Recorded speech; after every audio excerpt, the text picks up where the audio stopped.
Olá,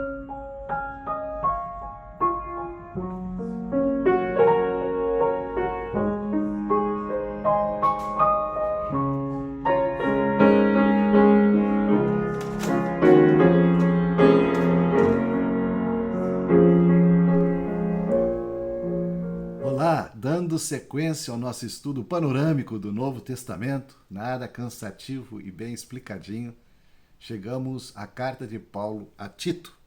Nós temos aí essa primeira imagem tão bonita, ilustrando o primeiro aprisionamento de Paulo em Roma, por ocasião de que ele foi apresentar sua defesa diante de César, e ele acabou sendo julgado e condenado a 2 anos de prisão, mas uma prisão domiciliar, onde ele podia escrever cartas, receber visitas, pregar o evangelho. Há registro que até guardas se converteram.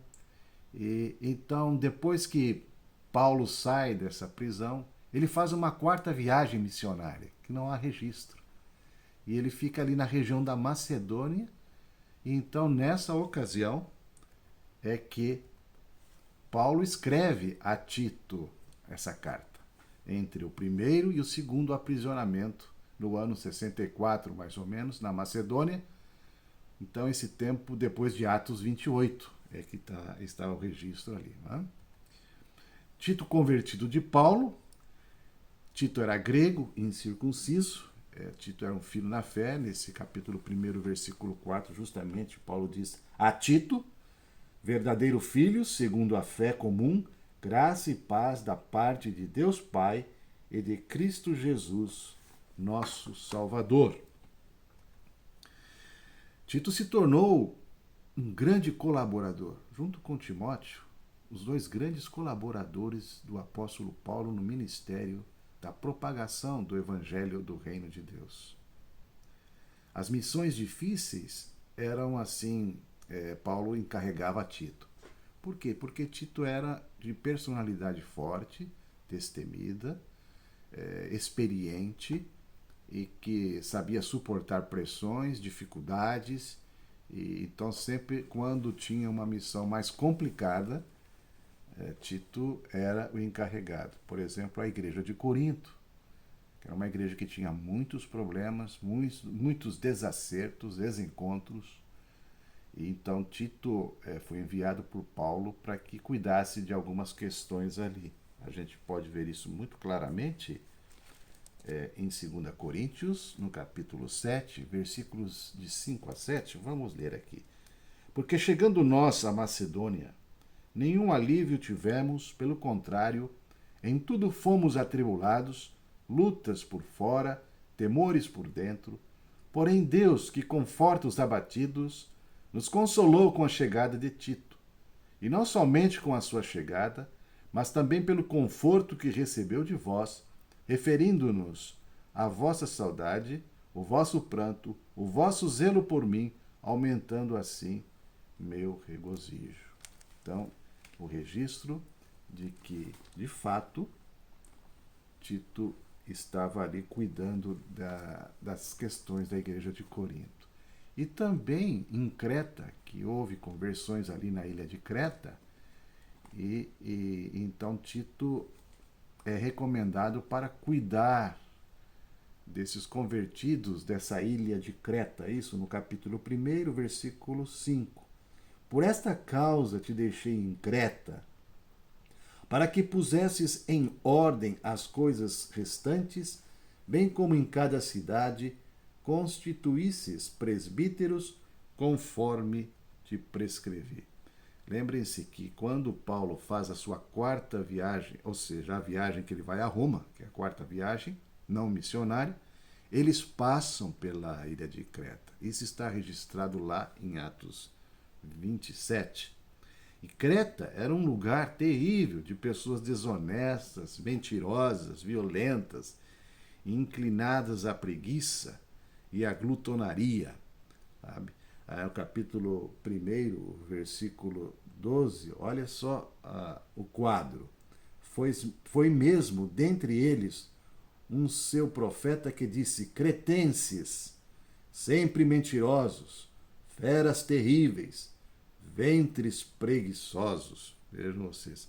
no capítulo 2, no versículo 10, não furtem, pelo contrário, deem prova de toda a fidelidade, a fim de ornarem em todas as coisas a doutrina de Deus, nosso Salvador. O poder do Evangelho transformou os cretenses. Isso é maravilhoso. O Evangelho de Deus, ele alcança qualquer tipo de pessoa. Pode ser a pessoa mais desprezível, mais terrível. O Evangelho é transformador. O Evangelho, quando alcança, muda a vida das pessoas pelo poder de Deus. Essa carta de Tito tem um tom pastoral, assim como as epístolas a Timóteo. Aqui temos uma bela imagem da ilha de Creta e também, relembrando então aqui, olha, nesse mapa, a viagem de Paulo, que sai de Jerusalém e vai até Roma para apresentar sua defesa diante de César. Aí no meio do caminho eles chegam a essa ilha de Creta, ok? Ali na região de Bons Portos. Comparando um pouco Timóteo e Tito em relação à pessoa, vamos lá. Timóteo foi criado como judeu e circuncidado por Paulo. Tito era gentil e não foi circuncidado. Tito era mais velho e experiente que Timóteo.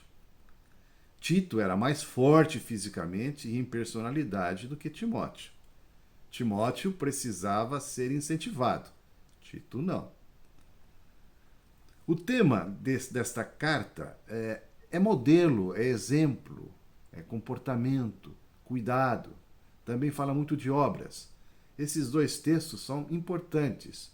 Por esta causa te deixei em Creta, para que pusesses em ordem as coisas restantes. Capítulo 1, versículo 5.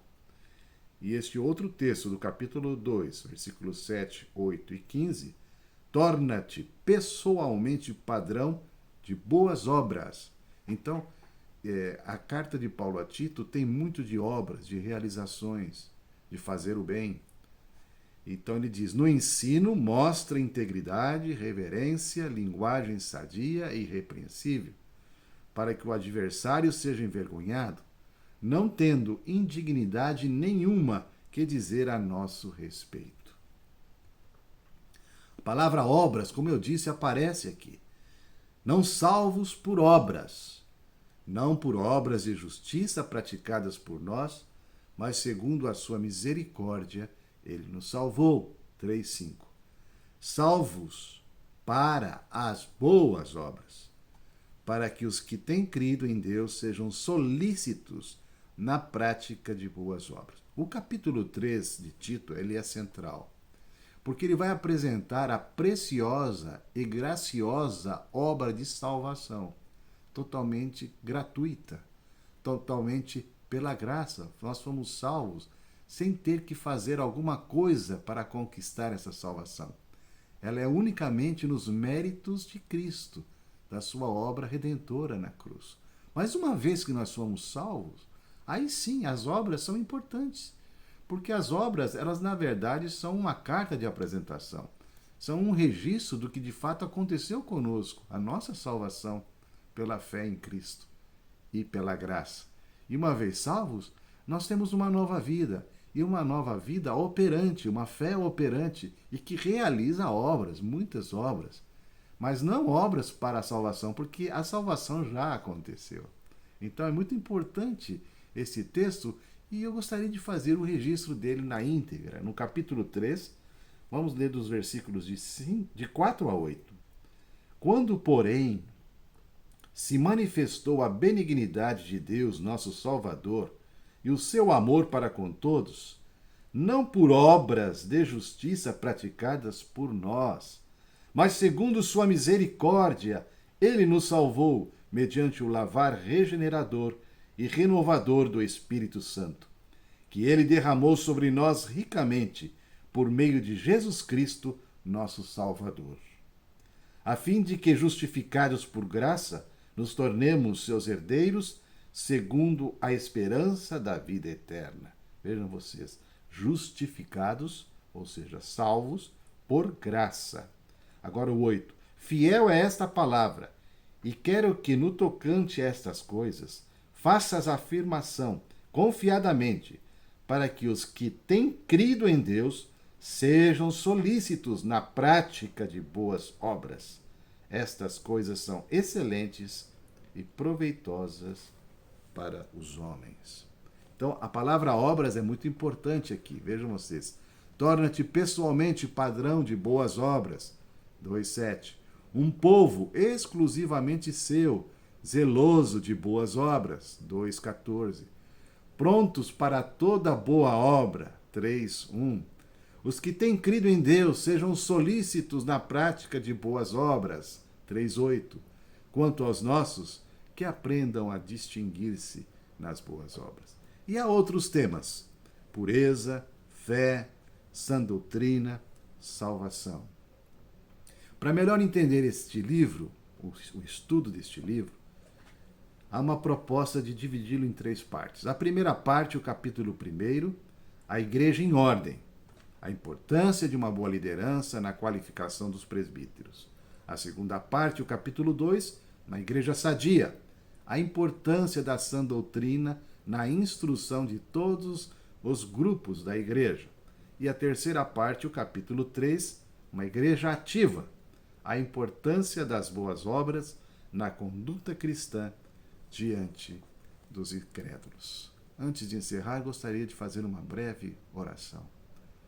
Pai de amor, quero te agradecer por esta carta preciosa, sobretudo o capítulo 3, que mostra a graciosa salvação, como o Senhor se revelou na pessoa de Cristo, nos alcançando e nos justificando unicamente por crermos na obra de Cristo e na pessoa de Cristo.